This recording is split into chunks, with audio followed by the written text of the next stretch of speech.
السلام علیکم معزز سامعین، روزے دار کو کیا کرنا چاہیے؟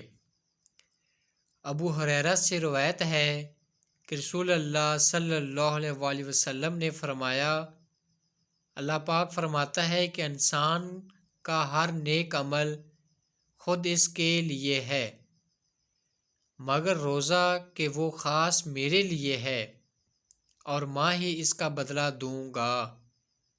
اور روزہ گناہوں کی ایک ڈھال ہے۔ اگر کوئی روزے سے ہو تو اسے فحش گوئی نہیں کرنی چاہیے اور نہ شور مچائے۔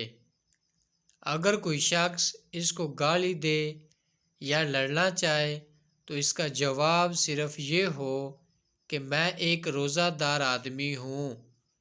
اس ذات کی قسم جس کے ہاتھ میں محمد صلی اللہ علیہ وآلہ وسلم کی جان ہے، روزہ دار کے منہ کی بو اللہ تعالیٰ کے نزدیک مشکی کا شبو سے بھی زیادہ بہتر ہے۔ روزہ دار کو دو خوشیاں حاصل ہوں گی، ایک تو جب وہ افطار کرتا ہے تو خوش ہوتا ہے، اور دوسرے جب وہ اپنے رب سے ملاقات کرے گا تو اپنے روزے کا ثواب پا کر خوش ہوگا۔